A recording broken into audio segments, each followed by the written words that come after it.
Christ alive, look at this valve, look at the state of that.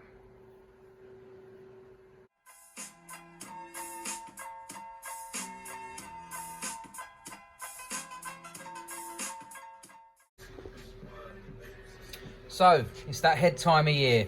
Here we go. So, got a standard 2JZ GE vvti head. Basically, I'm going to be changing the springs over from my last one and all the titanium tops, collet retainers. Going to keep the stock valves. This head, as you can see, is absolutely filthy. So I'm going to be getting this cleaned. Going to be using solid buckets, so I'll be getting rid of these. As most of you will know, there is a pill in the top of these, or a chip, or whatever you want to call it. And this bit here comes out, and they are measured, and that's how you do your lash on them. These are all the caps, still kept in order. Going to use my existing BC276 cams. Thinking about giving these a polish out or a clean out. I'm not 100% sure yet. I'm not sure if I've got the tools to do the job. Obviously going to give the valves a little clean up, but that's as good as it gets. I'm using standard ones this time.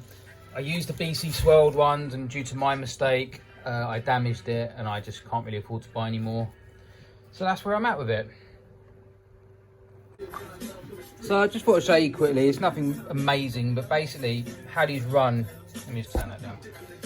Basically, they run caps on top, and as I said before, this is what gives you your lash. So in order to fish them out, literally just a magnet, wallet, pull it out. A little bit more difficult with one hand, but you get the idea. Pull that as well, and that's done.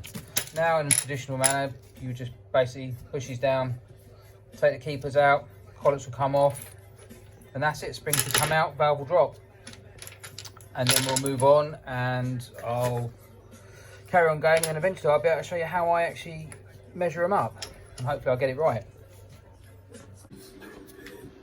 So I've just removed water temperature from this space here, and it can be used for water pressure, which is what I use it for, and I use that one for temperature, I believe. This is cam sensor, which is that. So I'll give that a clean up. Nothing wrong with it. Just keep it as a spare. I've got them already. So as you can see, so these are the standard Toyota gaskets that I currently run, and they're not gasket matched in any way or form. So I'm not trying to make it massive by any means, but it would be a little nicer if they were actually the right size. Then you've got the valves, which I'm not looking too pretty at the moment, but I'll give them all a polish up and they'll be good to go.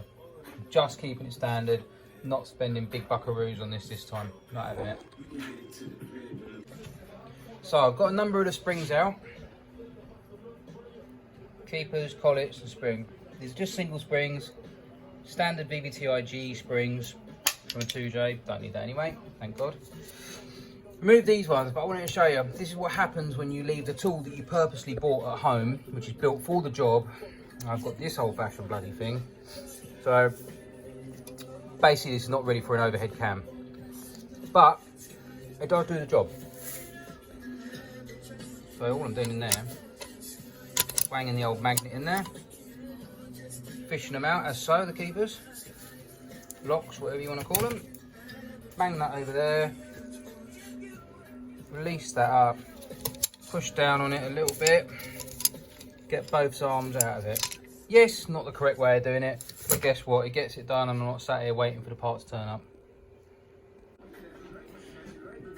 All inlet and all exhaust springs and keepers and everything out. There it all is there. I'm going to file them in a really good place now. Yes, this is the office area. So step in, and we're going to whack that in there, because that's absolute junk and I can't do anything with it. Lovely jubbly.